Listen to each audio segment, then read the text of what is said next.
Before we start, I want to ask for your support. Please like, subscribe, and leave a comment. It helps this channel grow and allows me to keep sharing stories like this.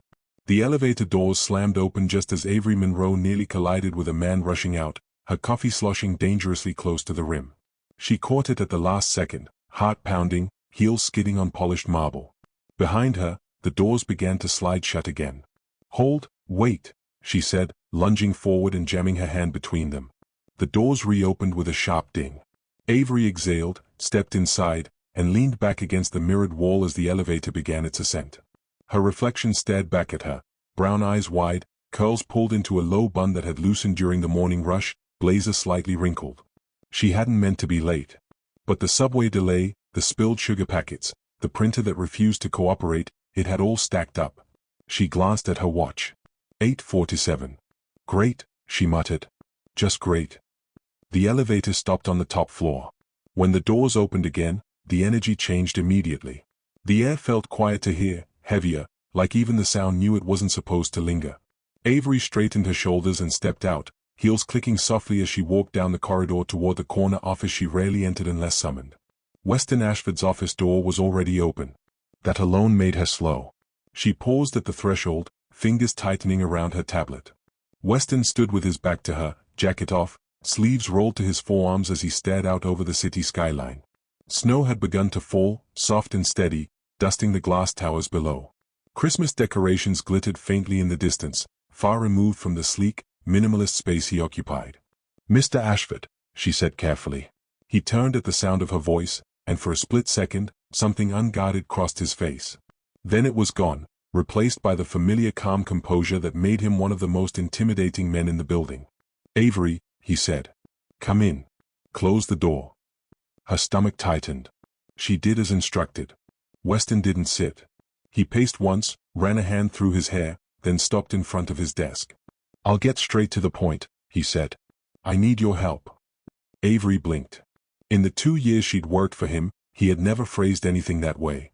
He gave directives. He issued expectations. He did not ask for help. "Of course," she said. "What do you need?" He hesitated. That was new too. "My family's Christmas gathering is in 6 weeks," he said. "And I need to bring a partner." Averie waited, certain she'd misheard. "I'm sorry," she said slowly. A partner?" "Yes." His jaw tightened. "A girlfriend. Someone believable." Her pulse thudded in her ears. "Okay," she said. "And, you're telling me this because?" "Because," he said, meeting her eyes fully now, "I want you to be that person." The words landed between them like shattered glass. Silence stretched, thick and disorienting. Averie let out a small, incredulous laugh before she could stop herself. "You're joking." "I'm not." Her laugh died. "You're serious?" "Yes." She set her tablet down on the edge of his desk, hands shaking just enough that she clasped them together. "Mr. Ashford, I'm your assistant." "I'm aware. And you're my boss." "I'm also aware of that." She searched his face for any hint of humor. There was none. Just tension. Pressure. Something dangerously close to desperation. "This is inappropriate," she said, her voice steadier than she felt. "I can't." "I'm not asking you to do this as my assistant," he said quickly. "I'm asking you as a person I trust." That stopped her. He inhaled, slow and controlled. "My brother and I are contesting ownership of the Ashford house." Averie frowned. "The estate in Vermont?" "Yes." His mouth flattened. "Our fathers will include a clause. The house goes to whichever of us demonstrates family stability by Christmas." Her breath caught. "That's vague." "It's intentional," he said. "Elliot is married. He has children. I don't." "So you need a committed partner," Weston finished. "Someone who can stand beside me convincingly. Attend family dinners. Spend Christmas there." Averie shook her head slowly. "There has to be someone else." "There isn't." "Friends?" she pressed. "Acquaintances?" "They wouldn't pass scrutiny." She crossed her arms, heart racing. "So you thought of me?" "Yes." "Why?" The question slipped out before she could stop it. His gaze didn't waver. "Because you're grounded. Intelligent. You don't want anything from me." "That's not true," she said quietly. "I want my job. And this won't affect it, he said immediately. I'll make sure of that. Averie turned away, pacing once, then twice. Snow continued to fall outside, oblivious to the spiral happening inside her chest. This crosses a line, she said. People will talk.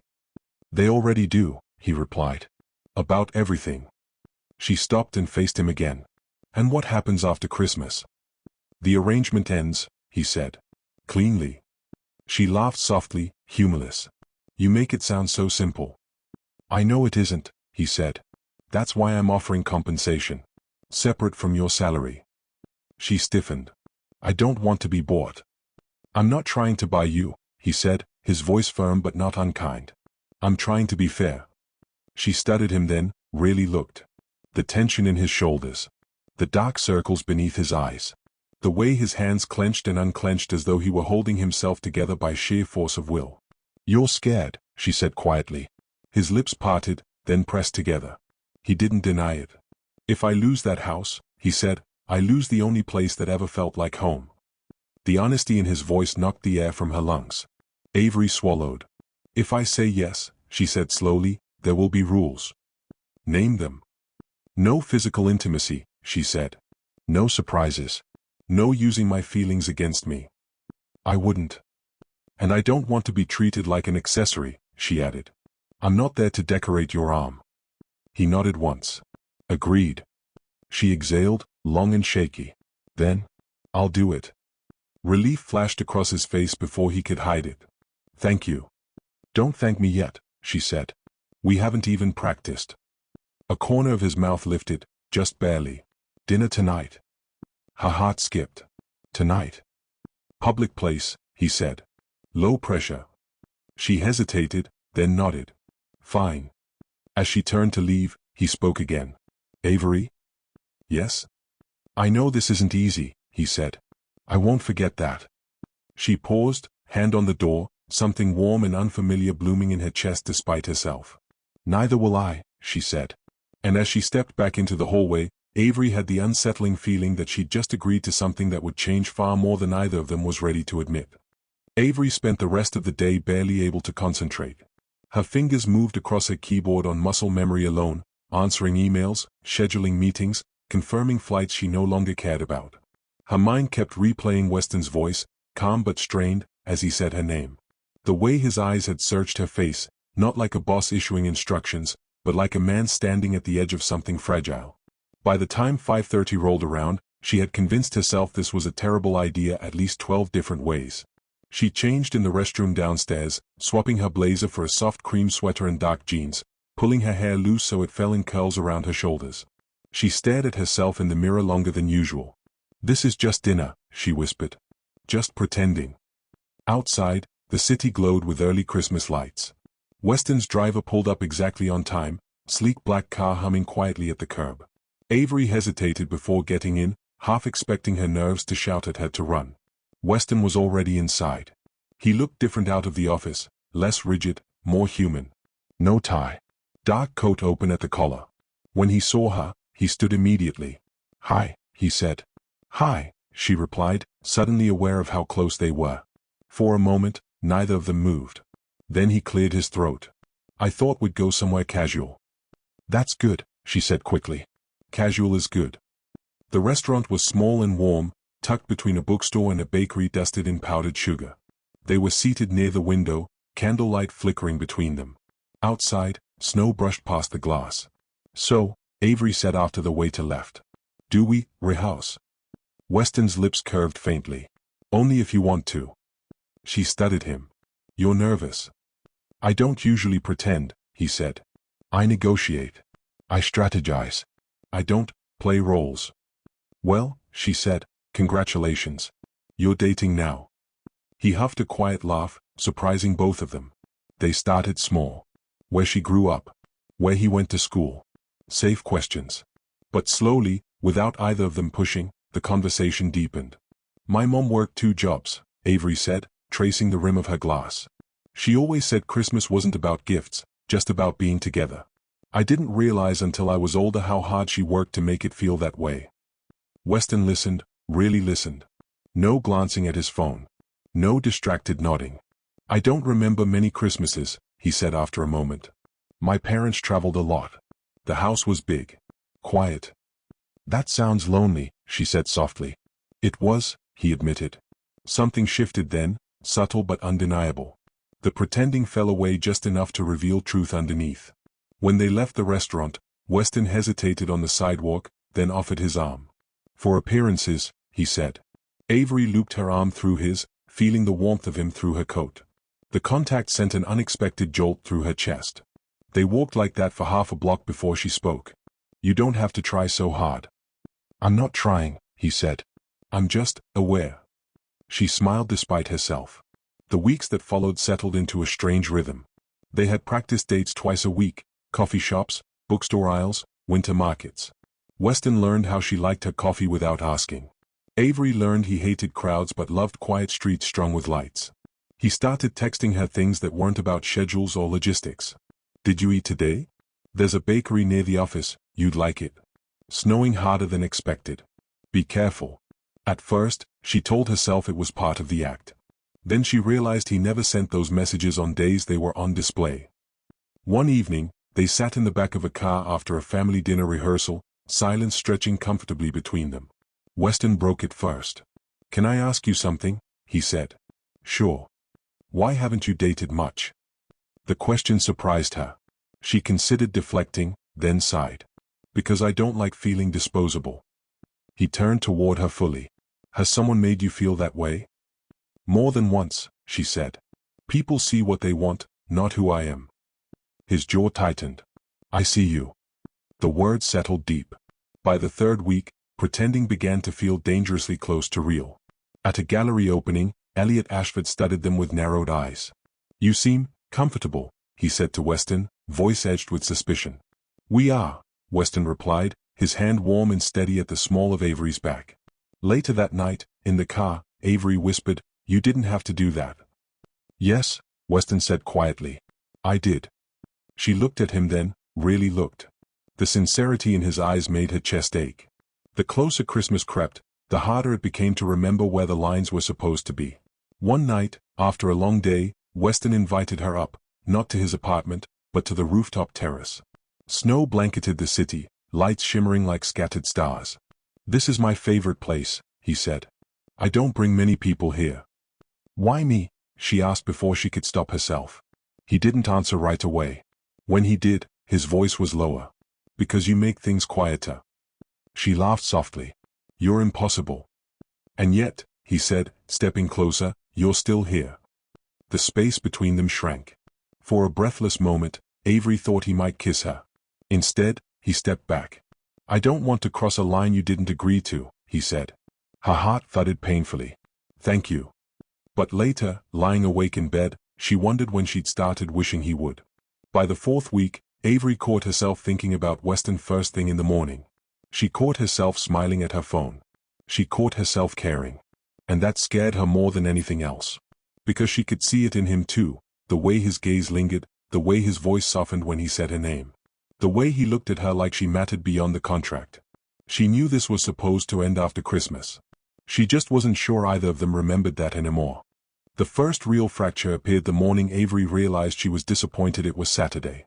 She lay in bed staring at the ceiling, phone resting on her chest, waiting for a message that didn't come. Saturdays weren't part of the arrangement. No meetings, no practice dates, no rehearsed smiles. Just silence. And the quiet felt louder now than it ever had before. She hated that. By noon, she was restless enough to clean her apartment twice. By 3, she was pacing. At 4, her phone buzzed. Weston, I know this is off schedule. But are you free? Her heart jumped traitorously. Averie, I am. What's wrong? There was a pause longer than usual. Weston, nothing's wrong. I just didn't want to be alone today. She stared at the words, chest tightening. Averie, give me 20 minutes. When she arrived at his building, he was already waiting in the lobby, coat on, hands shoved into his pockets like he didn't quite know what to do with them. You didn't have to rush, he said. I wanted to, she replied, and then froze because that was the truth. They walked without a destination at first, snow crunching underfoot. The city felt softer on weekends, less demanding. My brother called this morning, Weston said eventually. Averie glanced at him. Elliot. Yes. His jaw tightened. He wanted to remind me of the timeline. Of what's at stake. And? And he implied that this, Weston said, gesturing vaguely between them, was temporary. Her chest ached. It is temporary. I know, he said quickly. Too quickly. I just didn't like the way he said it. They stopped at a small cafe, steam fogging the windows. Inside, warmth wrapped around them. They took a corner table, knees brushing beneath it. Neither moved away. Averie, Weston said, lowering his voice. Tell me if I'm crossing a line. She looked up at him. You're not.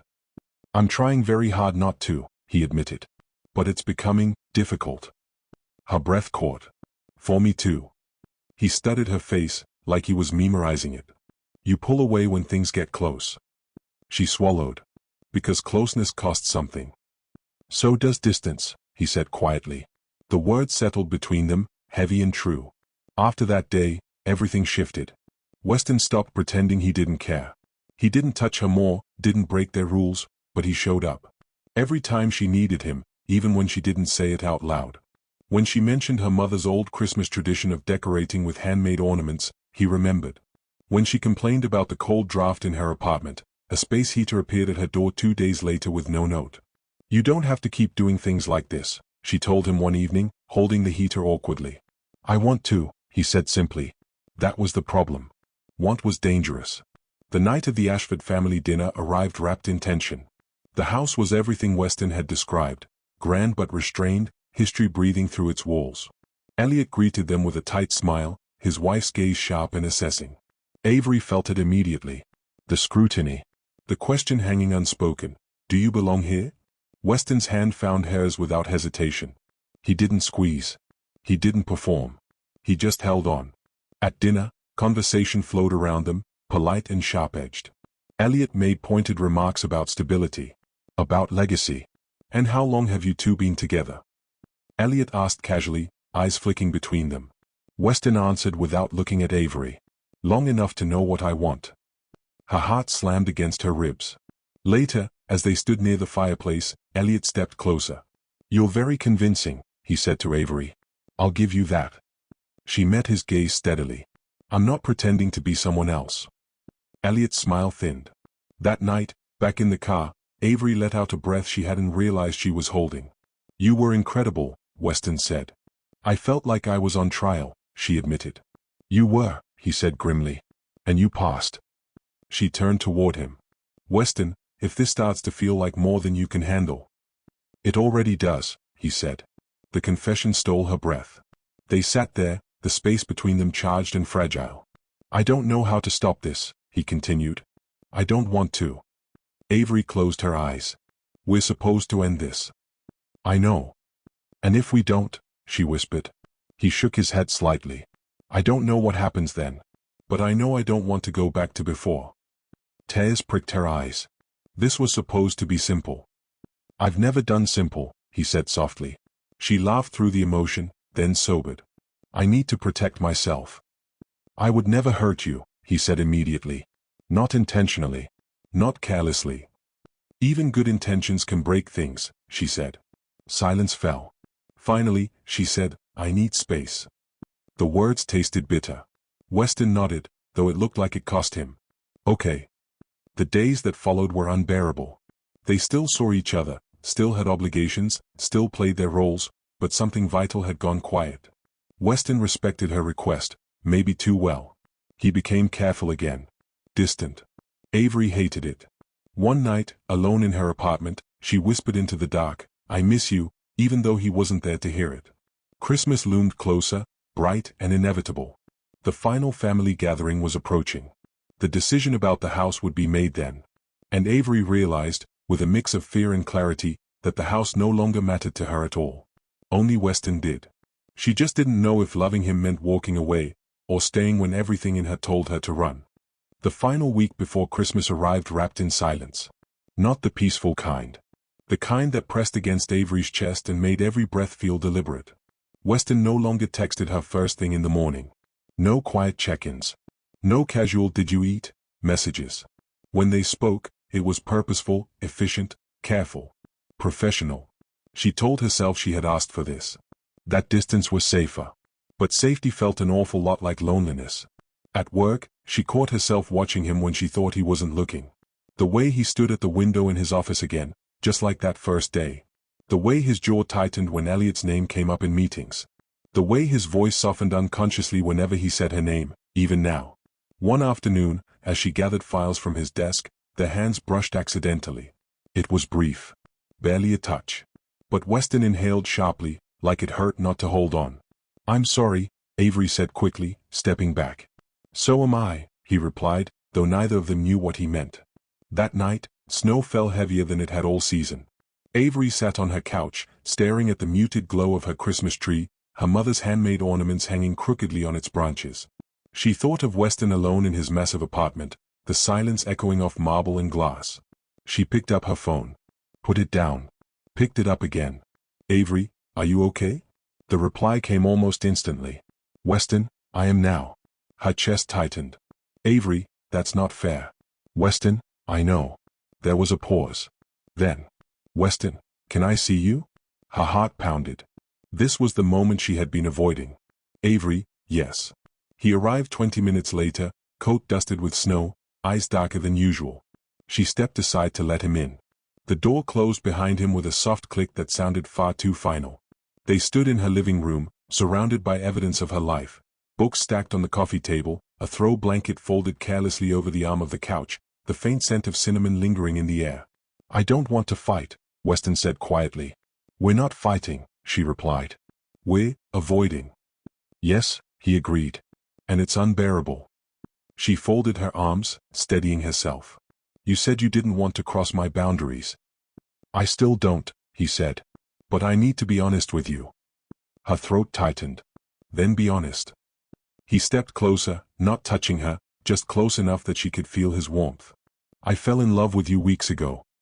The words hit her like a wave. "I didn't plan to," he continued. "I tried to stop it. I tried to treat this like a role, like an arrangement. But you're not something I can compartmentalize." Averie blinked rapidly. "Weston. I know this complicates everything," he said. "I know you didn't sign up for this. But I can't pretend anymore." Tears slid down her cheeks before she could stop them. "Do you know how terrifying that is for me?" He nodded. "Yes." "You're my boss," she said, voice trembling. "You have power. Money.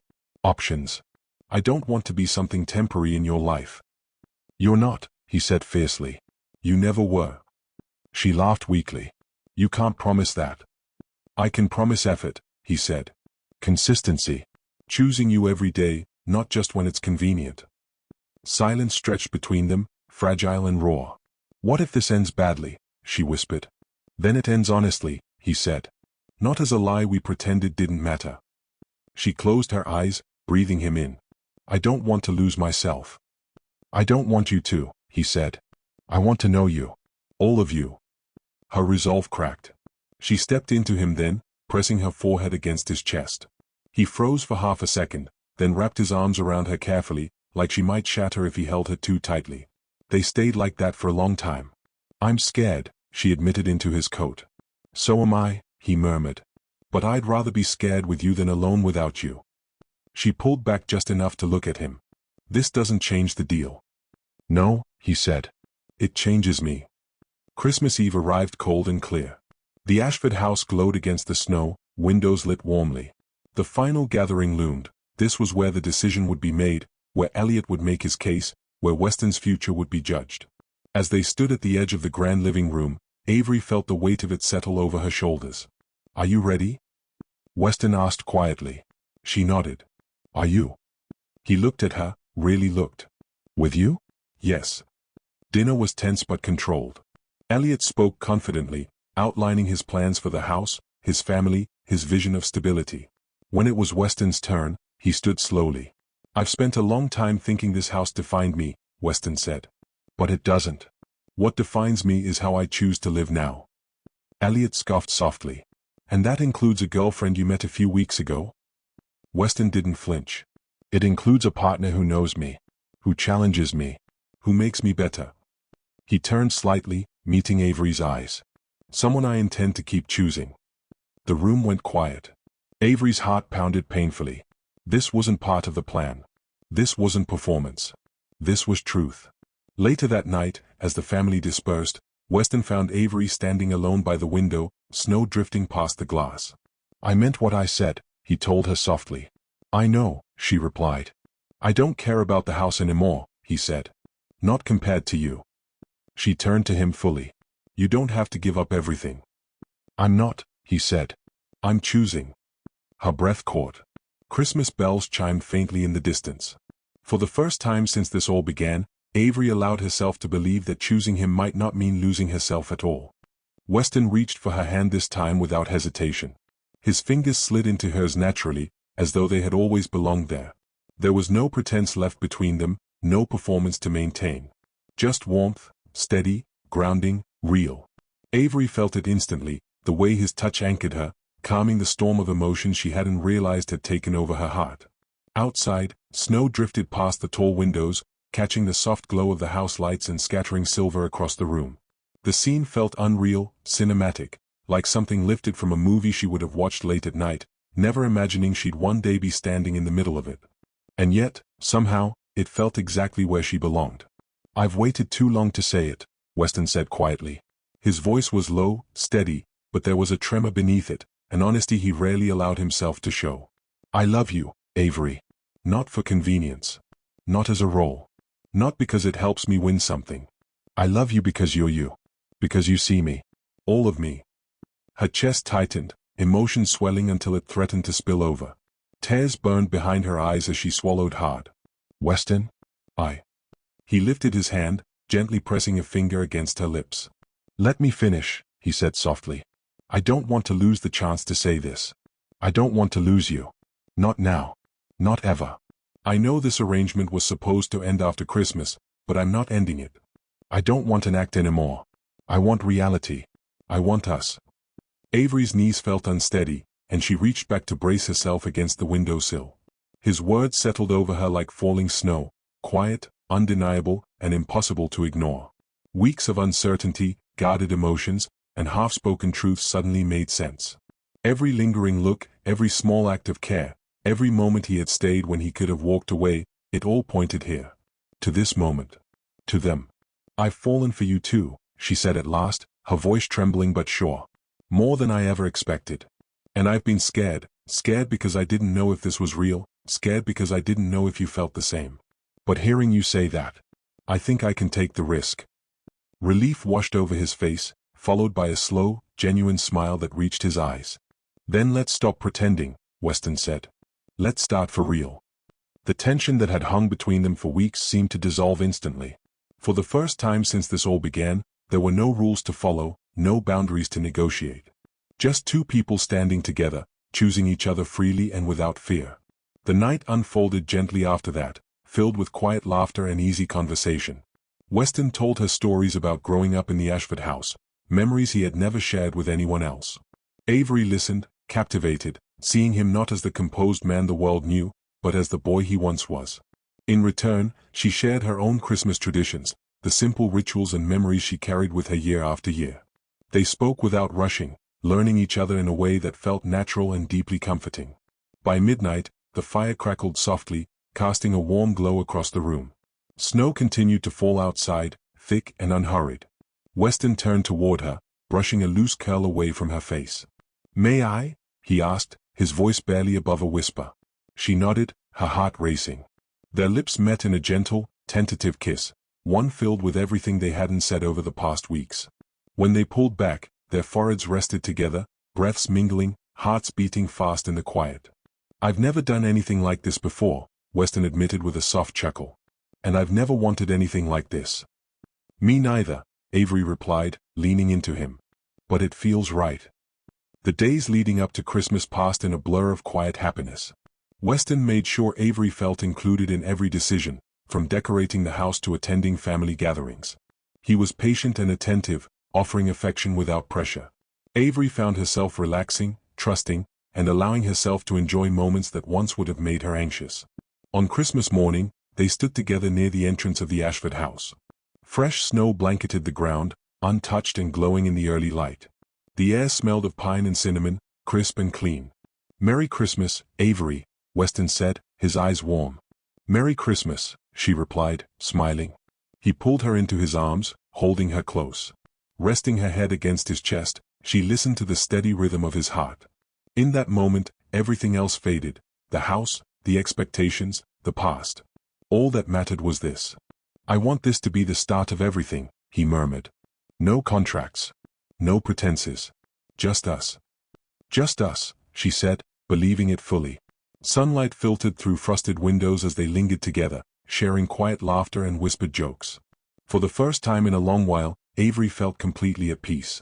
"I don't know what comes next," Weston said softly. "But I know I want to face it with you." She squeezed his hands. "Then we'll figure it out together.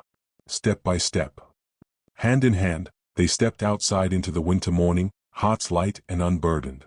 What had started as an arrangement had grown into something real, something lasting. No contracts. No pretense. Just two people choosing each other, for Christmas and for every day that followed. If you felt anything while listening to this story, if it made your heart race, made you smile, or reminded you that real love still exists, don't keep it to yourself.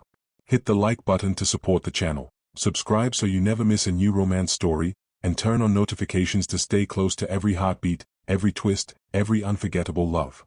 And I want to hear from you. Comment below and tell me where you're watching from. Your city, your country, your corner of the world. Your support helps this channel grow, and your comments inspire the next love story.